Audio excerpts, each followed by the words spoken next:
bem-vindos aí mais uma vez aqui na aula do professor Jorge Formiga, dentro do projeto Estudando em Casa aí. Bom, nós vamos começar hoje um estudo em cima dos sistemas de equações diferenciais, né? E aí eu chamei essa primeira parte de uma introdução. Introdução essa, gente, que são informações importantes para a gente entender as aplicações, entender um pouco os métodos de resolução dos sistemas de equações diferenciais. Então, é importante que a gente entenda alguns teoremas, algumas definições, entre elas a gente saber construir a solução fundamental, o que é uma solução geral, né? Sendo que parte dessas informações ou dessas definições, elas já foram vistas lá atrás, quando nós estudamos EDOs de primeira ordem, EDOs de segunda ordem, né, fora de um sistema. Ok? Então, primeiramente, o sistema, como é que se forma esse sistema, né? Vamos recordar aqui de um exemplo que eu coloquei lá num vídeo sobre modelando um misturador. Só que aqui eu estou colocando dois misturadores juntos. Então vamos imaginar que eu tenho aí uma certa quantidade dentro desse tanque 1. Está entrando aqui água, mais alguma solução e contendo aqui um valor inicial, né? 10 litros dessa mistura. Parte dessa mistura é bombeada para o tanque 2, que tem uma quantidade inicial de 20 litros e retorna para o tanque 1 uma certa quantidade menor do que a quantidade que sai, né? Então, com essa informação aí, ou essa dinâmica que está por trás desses dois tanques, nós temos aí dois misturadores que aceleram o processo de mistura. Na prática é isso que acontece, conexão de dois misturadores. E a pergunta é, bom, eu conheço como modela um tanque. E dois tanques, como é que faz? Vamos pensar separadamente, né? Ou não? Mas note que esses tanques estão conectados entre si, né? Eles estão conectados entre si. Então, dessa forma, a variação de quantidade da mistura que está no tanque 1, ela é vinculada à quantidade de mistura que está no tanque 2. Né? São conectados. Então, essa conexão, elas são responsáveis, ou estas conexões, elas são responsáveis por alterar a taxa de variação em cada tanque separadamente. Né? Então, essa conexão, ela não nos permite analisar cada tanque separado. Por mais que tenhamos as variações em cada tanque separadamente, mas a variação dela, elas são vinculadas por essas conexões aqui. Ok?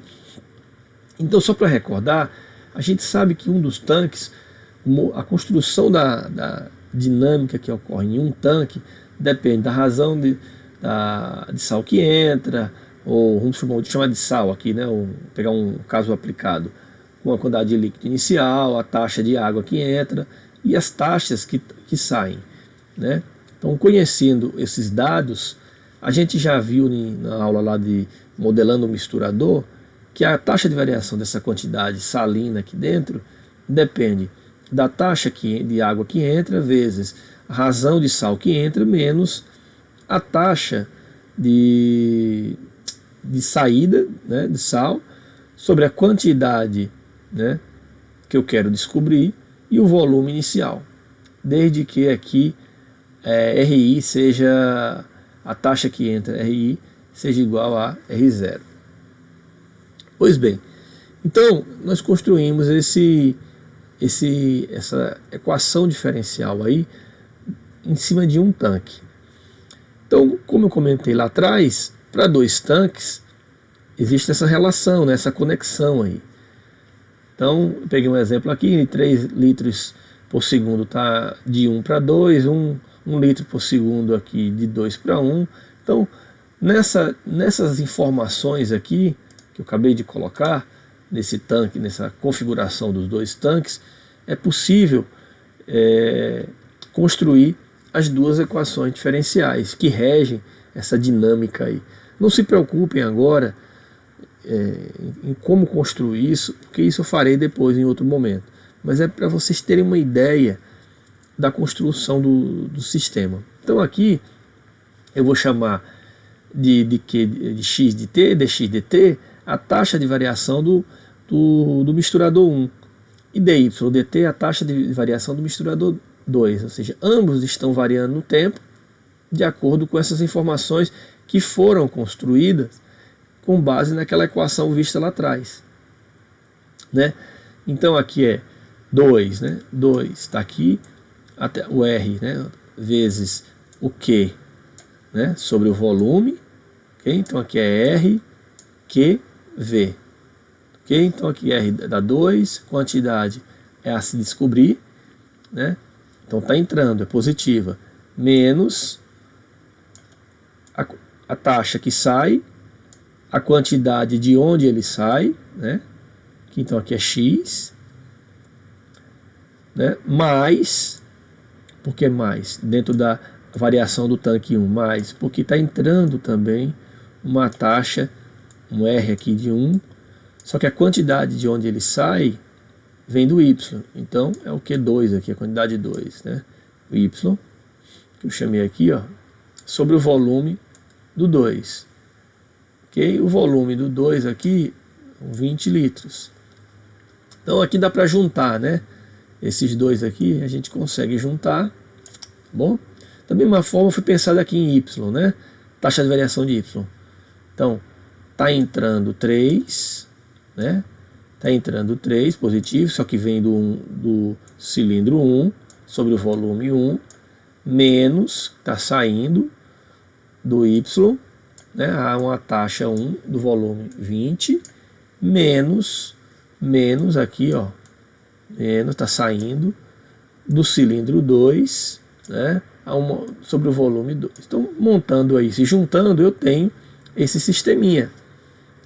Note que aqui é onde eles conectam entre eles, né? Esse, tá aqui a taxa de variação dele, e esse x, a taxa de variação está aqui. Então, note que não tem como fazer isso separadamente, porque a taxa de variação dele está aqui embaixo. Então está aí um sisteminha com duas equações e duas incógnitas, né? Então, sistema esse, coeficientes constantes, né? Aqui, tá? E vamos aprender no curso, na parte 2, como resolver. Então na parte 1, nós vamos aqui ter uma ideia de como construir um sistema. Isso aqui é um exemplo simples, 2x2. E vamos agora entender algumas definições e teoremas que está por trás da dinâmica das EDOs. Isso aqui é uma porta de entrada para quem um dia quer estudar sistemas dinâmicos, teoria do caos. Começa tudo pela sistemas de equações diferenciais, tudo por aqui, tá? Então vamos recordar aqui que uma EDO, de uma forma geral, né, aquela fórmula grande, geralzona lá, ela é escrita do jeito que vocês estão vendo aí, né? Então aqui são polinômios, né? Aqui, polinômios, os P's são polinômios, né? E aqui são o X é a minha incógnita e a T é a variável independente, né? X dependente e T independente. Então, para tornar isso de uma forma mais elegante, né? E poder escrever sobre derivadas de ordem qualquer, essa anotação que vocês estão vendo aqui embaixo, ela vem da seguinte: joga todos esses termos para lá, né?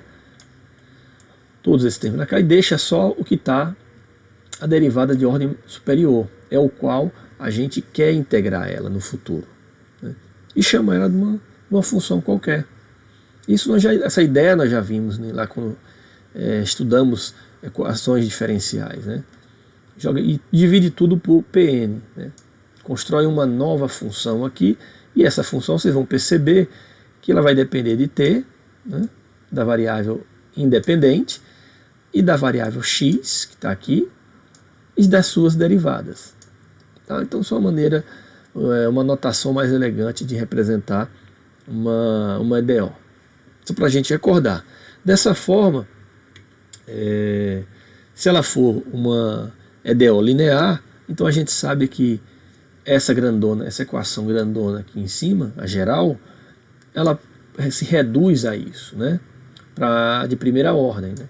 Então nós só vamos ter uma equação, só vamos ter derivada de primeira ordem, né? E esses termos aqui, eles podem ou não existir dentro de uma equação diferencial, tanto também como f de t. Mas aqui está uma equação completa, uma EDO completa de primeira ordem.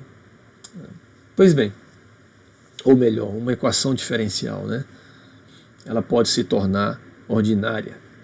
Enfim, colocando naquela notação, essa daqui, então eu jogo tudo isso para o lado de cá, né? Jogando isso e dividindo tudo por P1, então aqui Fzão por P1 fica Fzinho aqui eu chamei, tá? E P0 sobre P1 eu chamei de A1. Então está aqui a minha equação diferencial escrita nessa notação. Então aqui eu tenho uma equação diferencial, apenas uma. Então com essa informação eu chamei isso aqui de uma g que depende do t, a variável independente, e do x, que é da minha variável independente. O a aqui é uma função polinomial, né, que depende do tempo, que já está aqui dizendo que depende do tempo. Então, a forma normal, ou seja, do sistema para n equações diferenciais é dada por n equações daquela que acabamos de mostrar, né? Ou seja, n dessas, né? Então, isso aqui, quando se tem mais de uma equação diferencial, se forma um sistema de equações diferenciais. Da mesma forma que a gente falou lá do tanque. Nós tínhamos duas equações. Logo, é assim que se forma um sistema por definição. Sistema de EDO de primeira ordem, o qual nós vamos tratar no nosso curso apenas para sistemas de primeira ordem. Ele se forma do jeito que vocês estão vendo aí, eu acabei de comentar. Na dependência da variável independente e das variáveis dependentes, que no caso de um sisteminha, nós temos mais de uma variável dependente. Aqui nós temos duas, né, o x e o y, que é o papel do x1 e o x2, e o tempo, né, também aqui. Ok? Nós poderíamos ter n variáveis dependentes dentro desse sistema.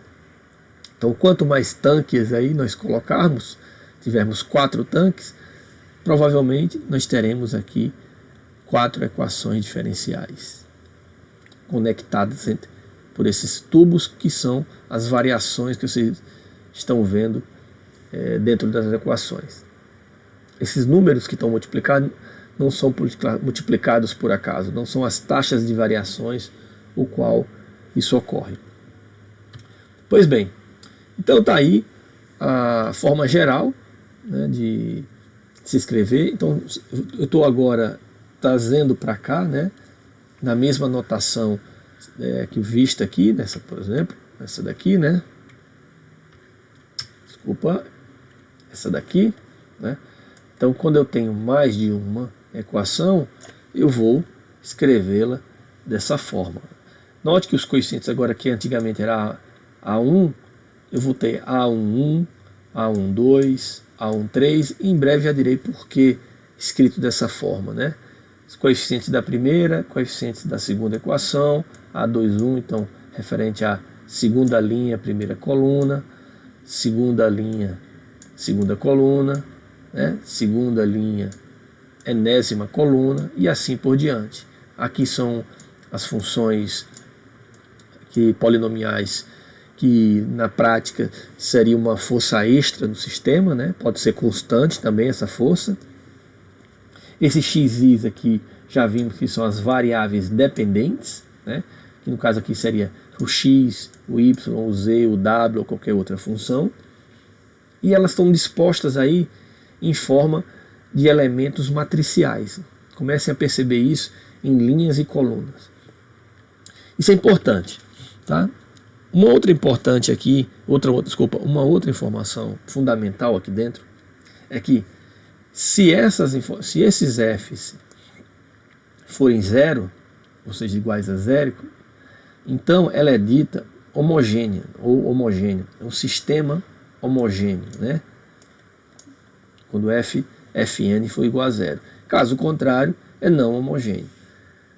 Na primeira aula, ou nas aulas seguintes, nós trataremos primeiramente dos sistemas homogêneos. Ok? Mas aqui vamos entender um pouco sobre as soluções da não homogênea e da homogênea. Vamos lá.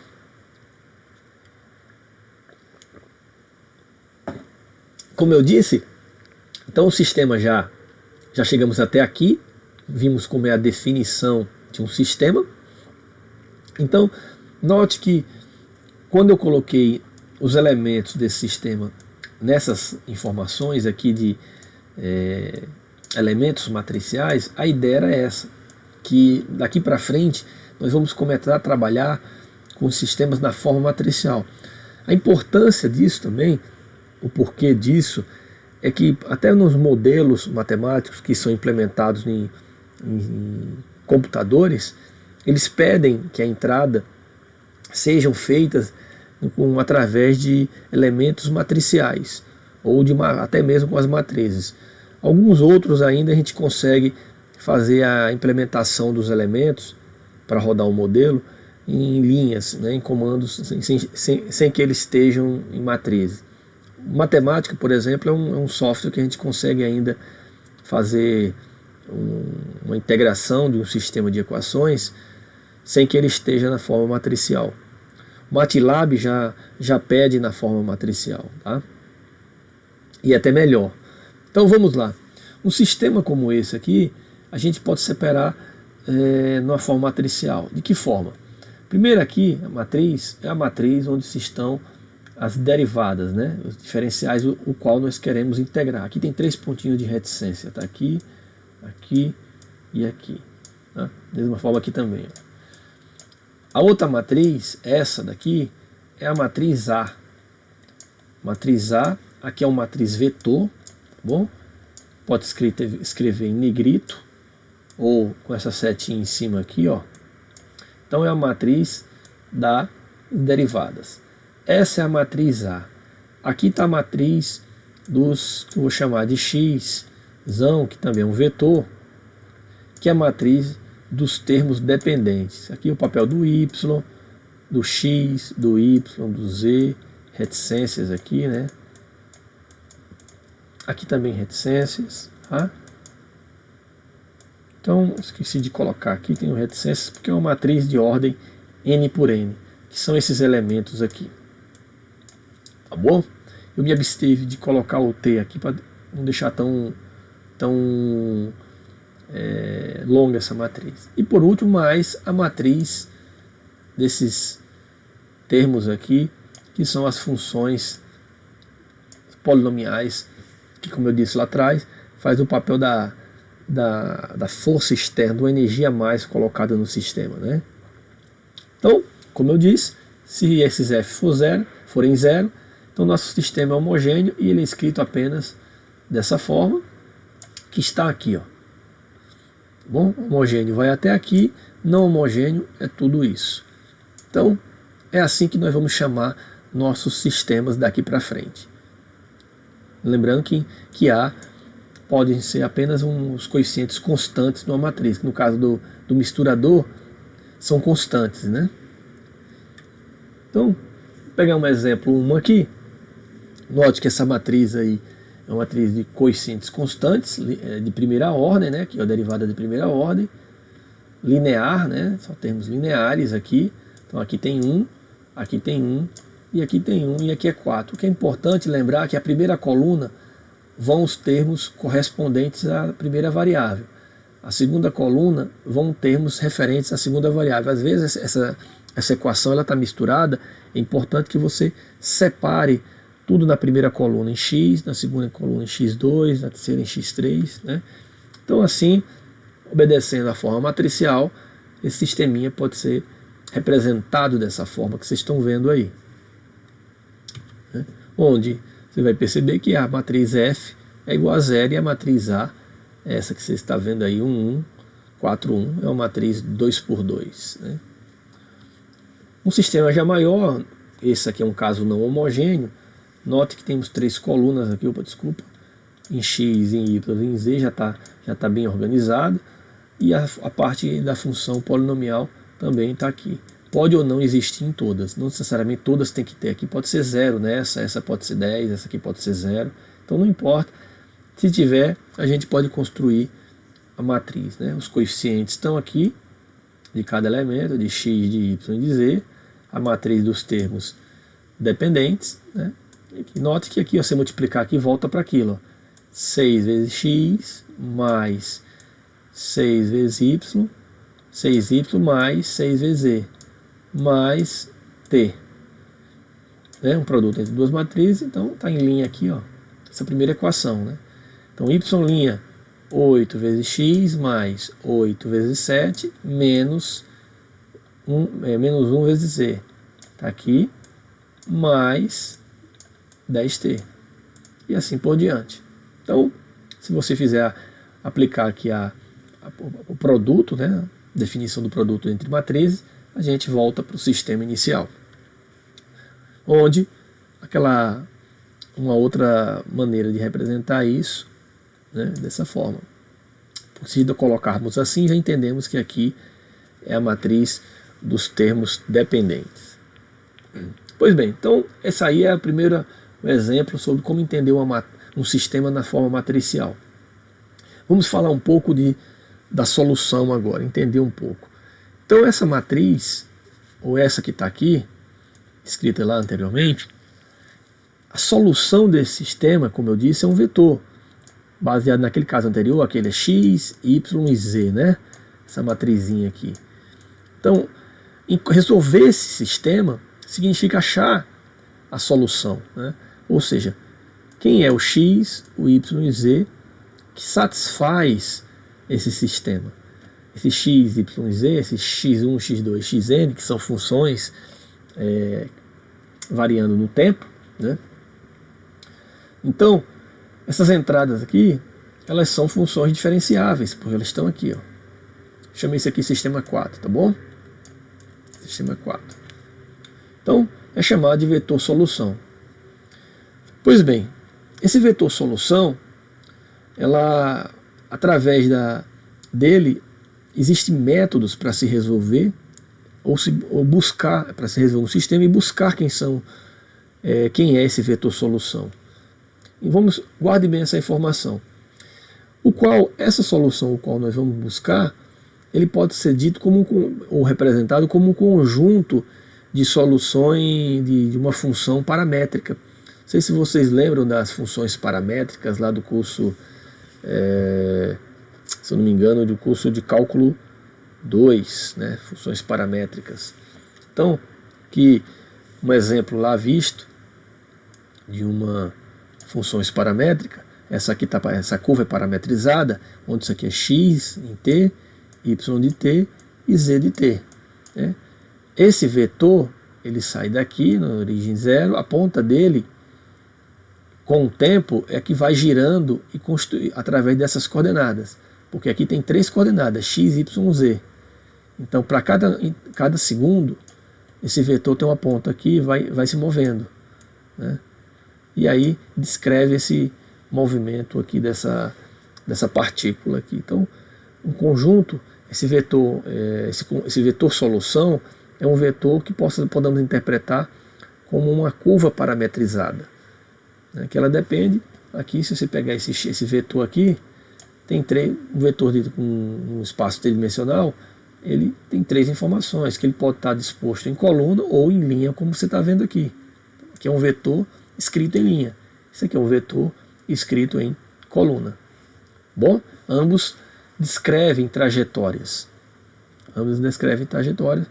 Então, isso aqui podemos interpretar como um conjunto, como uma curva espacial aí parametrizada. Pois bem, exemplo aqui, se eu disser para vocês, olha gente, eu estou afirmando, ou eu estou dizendo que x1 dado por essa equação, e x2 dado por essa equação, ele é solução dessa equação, desse sistema aqui, né, que está na sua forma matricial. Como é que você garante que são de fato soluções para esse sisteminha aqui? Bom, a primeira coisa que você tem que fazer é quem? Se eu estou dizendo que é solução para esse sistema, basta eu pegar esse vetor solução, que ele está aqui, né? Multipliquei aqui por esse, multipliquei por esse, então ele está aqui, derivo ele, coloco aqui, né? E pego ele e coloco aqui, né? Eu estou dizendo que a derivada dele é igual a ele vezes essa matriz dos coeficientes, né? Ou seja, nós estamos pegando aqui a mesma ideia vista lá nas EDOs de primeira ordem, né, sem estar num sistema. Então, peguei a solução, vou multiplicar por A, né, que eu acabei de fazer aqui. Então, e peguei, e notar que ao fazer isso, né, simplificando, multiplicando aqui, ó, esse por esse né, tá aqui, esse por esse tá aqui embaixo. Então, fazendo esse produto, eu vou ter isso, cuja essa continha aqui, né, 1 menos 3 disso vai dar isso. Note que isso aqui é a própria derivada, né? É a própria derivada. x1.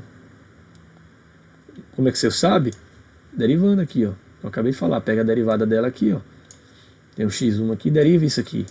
Derivada de exponencial de menos 2x é menos 2 exponencial de 2t. 2x não, 2t. Tá aqui, ó.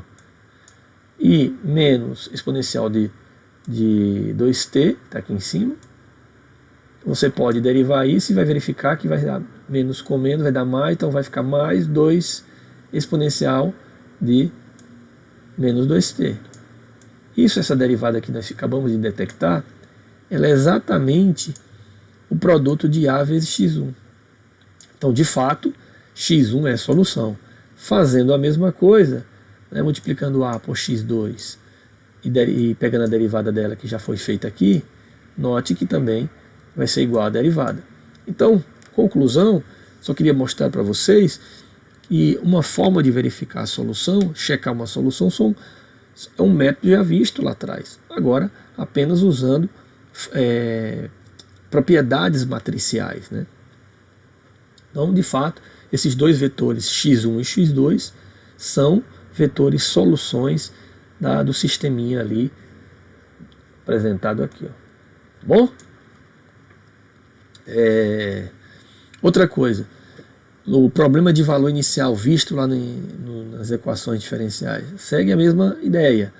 Então, o vetor solução depende do tempo, desde que eu dê um valor inicial para ele, né? Ou seja, por exemplo, lá nós tínhamos uma equação, então nós tínhamos que o x em t0, isso daqui era dito de um x0, né? Lembra disso? Uma constante. Então, por exemplo, para t igual a 0, x0 vale 2. Como nós temos n equações, esse x0 aqui é esse gama 1, gama 2, gama n. Tá? Esse x0 aqui é uma matriz também, de condições iniciais. E o vetor solução, cuja condição inicial para cada um dela, cada t0, está escrito dessa forma. Logo que resolver esse sistema com essa condição, né, que acabei de mostrar, representado aqui por isso, e isso, é um problema de valor inicial. Simples também. Nós não estamos nos preocupando no momento em resolver, apenas entender o que é um problema de valor inicial, dado as condições iniciais dentro de uma matriz do vetor solução, nós temos um problema de valor inicial. É o que está dito aí. Tá? Então, se eu voltar naquele exemplo aqui, que eu fiz aqui atrás, deixa eu voltar, esse aqui, por exemplo. Então, ao resolver, eu poderia dar um vetor aqui, condição inicial, dessa forma, né? 1, 0, 1. Né? Que ao resolver, eu teria aqui as condições para serem aplicadas. Vamos lá. Bom, existência e desistência. O que é que fala o teorema de existência? O teorema de existência e unicidade, né? Fala que é o seguinte: se você tem as entradas de matrizes, né, A e F como sendo funções contínuas em um intervalo I, que contém o ponto T0, logo existe uma única solução do problema do valor inicial 7, que é esse visto anteriormente, né? Está aqui. Ok? A demonstração segue a mesma linha vista lá anteriormente, né, que eu apresentei nas aulas anteriores. Né? Você define um intervalo, né, dentro desse intervalo a gente prova que existe, né, que as derivadas elas são contínuas, né? Se dentro desse intervalo I elas são contínuas, então de fato vai existir uma solução única para esse sistema. Pois bem, e o princípio da superposição? Bom, sabendo, então, o nosso curso nós vamos sempre levar em conta que existe solução para esses sistemas, então não vai ser necessário a gente estar demonstrando, provando que vai existir a solução que é única. É só para fazer um comentário aqui que segue dos princípios já vistos nas aulas anteriores. O teorema 2, né? Eu chamei de teorema 3, enfim. Princípio da superposição. O que é que fala o princípio da superposição? Fala o seguinte, olha, se eu já sei que x1, x2, xn ou xk são soluções do sistema homogêneo, então nós estamos agora fazendo uma particularidade, ou seja, levando em conta que isso é zero. Então, se eu já sei que isso aqui é solução do sistema homogêneo, a combinação linear, né, dessas soluções também é uma solução, ou também será uma solução. Então, princípio da superposição. Lembra-se lá que nós vimos lá a solução de YT, né, que nós tínhamos duas soluções, né? Então ela é formada por C1, Y1 mais C2, Y2. Isso aqui era a solução homogênea, o YH, onde Y1 dependia das autovalores, né, dos lambdas. Então isso aqui mudaria se o lambda fosse iguais, ou diferentes, ou complexos. Então segue a mesma ideia. Por enquanto, a combinação linear das soluções também será uma solução. Princípio da superposição. Quando eu falar o princípio da superposição, lembre-se da combinação linear das soluções de um sistema homogêneo. Ok?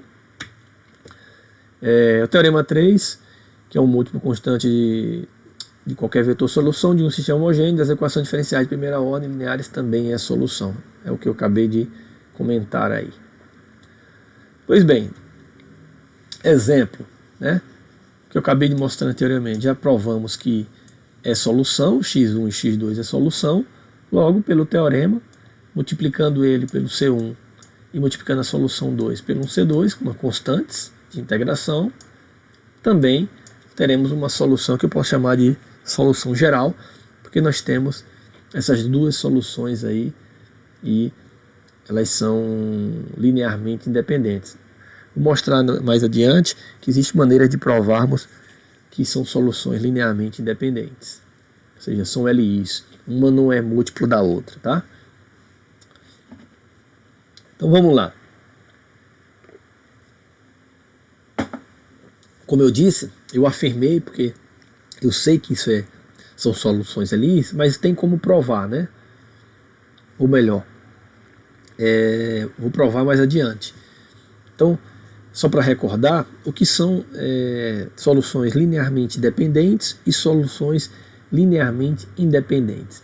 Elas são linearmente dependentes se aquela combinação linear que eu mostrei no slide anterior for zero, ou seja, uma for múltiplo da outra, que não é esse caso. Né? Essa aqui não, note que se eu multiplicar C por essa, e C por essa, e C2 por essa, C, né? por essa, note que isso aqui não vai zerar. Né? Claro, só vai zerar se C1 e C2 forem nulas. Né? Nesse caso aqui, elas são linearmente dependentes no intervalo se existirem constantes, nem todas nulas, de modo que zere. Aqui só vai ser zero se as duas forem nulas. Tá? Se isso acontecer, né, se essas duas soluções, quando somadas, onde C1 e C2 não sejam todos nulos, elas serão, e dando zero, né, um vetor nulo, ela é chamada de soluções linearmente dependentes. Caso contrário, se não for zero, que é o caso dessa solução, é chamada de linearmente independente, ou LI. Ok? Tá aí, então, a definição de um sistema de soluções LIs e soluções LDs. Bom, só um caso particular, no caso K igual a 2 aí, ou seja, uma solução que é do sistema 2×2, a solução x1 e x2 são linearmente dependentes, né? Deve estar claro. Se for um múltiplo constante do outro, acabei de comentar.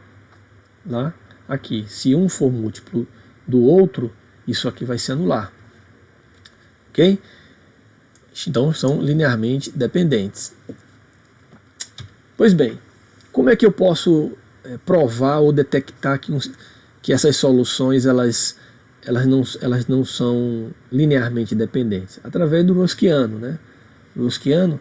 Então, só para recordar, lembra lá a gente calcula o determinante do Rosquiano, lá para achar soluções de uma EDO, que eu mostrei, aqui tinha derivadas dentro do Rosquiano, né? Aqui já no caso de sistemas não tem. É formado as colunas, são os vetores de soluções, né? Então, esse aqui corresponde ao vetor solução 1, esse aqui é o vetor solução 2 e aqui é o vetor solução n. Então a gente coloca as informações, calcula o determinante e se for diferente de zero, então podemos dizer que elas são LIs, tá? São linearmente independentes. Exemplo, esse aqui é o teorema, não, está certo agora 3, aquele outro era o teorema 2. Então eu tenho duas soluções, eu quero checar se elas de fato são soluções linearmente independentes desse sistema, basta eu colocar na fórmula, né?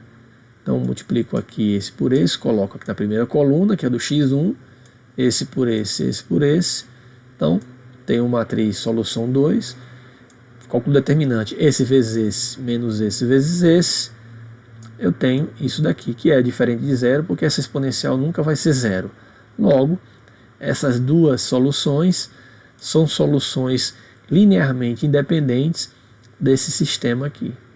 E aí eu posso escrever, né? Se elas são LIs, né? Eu posso usar a definição 3, que é um conjunto fundamental de solução. Então, se já sei que são LIs, né? Lembrando que é do sistema homogêneo, tá? Nós estamos levando em conta sistemas homogêneos, tá bom? Então, se isso ocorre, né, dentro desse intervalo, dizemos que essas soluções são soluções fundamentais, porque elas são linearmente independentes. Bom? Tá aqui, ó. Se essas soluções são linearmente independentes, então ela é dita um conjunto fundamental de soluções. Então tem um conjunto aqui, esses dois aqui formam um conjunto fundamental de soluções.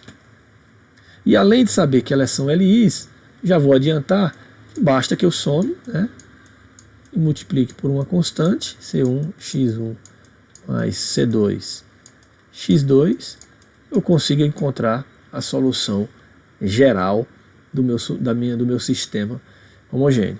Então, a ideia de fato, a aula é mais um pouco cansativa em relação das definições, mas é nesse sentido mesmo. A gente entender o que é uma solução, o que é um conjunto fundamental de solução, o que é uma solução, o que são soluções linearmente independentes, o que é um vetor solução, o que um vetor solução representa no espaço, né?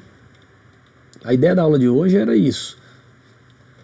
Então, se eu pegar aqui, já estou quase terminando o caso dessas representações ou definições. Então, para um caso homogêneo, né, como eu acabei de adiantar, se são soluções, se é um conjunto fundamental de soluções, basta que eu multiplique por uma constante e eu tenho uma solução geral. Isso é um teorema. Então para montar uma solução geral, eu tenho que verificar que eles são LIs. Sendo LIs, eles formam um conjunto fundamental. E formando um conjunto fundamental, eu posso calcular ou representar, através de uma soma, de uma combinação linear, a solução geral. Então, exemplo, está aqui. A solução x1 e uma solução x2 e a solução x3, que são soluções desse sistema. Não me pergunte ainda como encontrar essas soluções, são frutos das próximas aulas. Então, o que é que eu faço? Vou calcular o Wronskiano. Então, essa solução, coloco a solução 1 aqui, a solução 2 aqui e a solução 3 aqui. Faço um produto determinante aqui, determinante dessa matriz. Aí você escolhe como você quer fazer isso, né? Pode qualquer método que você conheça de calcular determinante de uma matriz 3×3 e vai chegar nisso aqui. Façam isso como uma tarefa. Calcule esse determinante e verifique que dá isso. Que vai ser diferente de zero, porque a exponencial de t vai ser diferente de zero para t de qualquer real que você queira. Dessa forma, já garanto que essas três soluções x1, x2 e x3 são fundamentais. Então, elas são LIs, consequentemente elas formam um conjunto fundamental de soluções. Então, basta eu somar pelo teorema 4 aí, que eu tenho uma solução geral do meu sistema. Ok? No caso não homogêneo, né? No caso não homogêneo, quando f de t é diferente de zero, a gente, primeira coisa, vai recordar lá da EDO da EDO, soluções de EDO, né? Que a solução geral lá, não sei se vocês lembram, era formada por uma solução homogênea mais uma solução particular. É a mesma coisa aqui. Então, se eu estou dizendo que eu consigo encontrar uma solução particular, a solução geral, né, é formada pela solução particular, que nós vamos aprender em breve como encontrar, mais a solução homogênea, que aqui chamou de XC, que é a mesma XH, que é a complementar, né, formada por soluções linearmente independentes. Então, se eu conheço a solução homogênea e eu conheço a solução particular, a solução geral completa é a soma dessas XC, que vamos chamar de XH, mais a solução particular, né? Mais um exemplo, partindo que eu já conheço quem é a solução particular, né? Então, do meu sisteminha aqui não homogêneo, então a solução homogênea, eu determino ela, né? Vamos aprender como determinar. Então eu sei que é formado por uma combinação linear das duas soluções linearmente independentes, solução homogênea, e depois eu somo com minha solução particular, está aqui.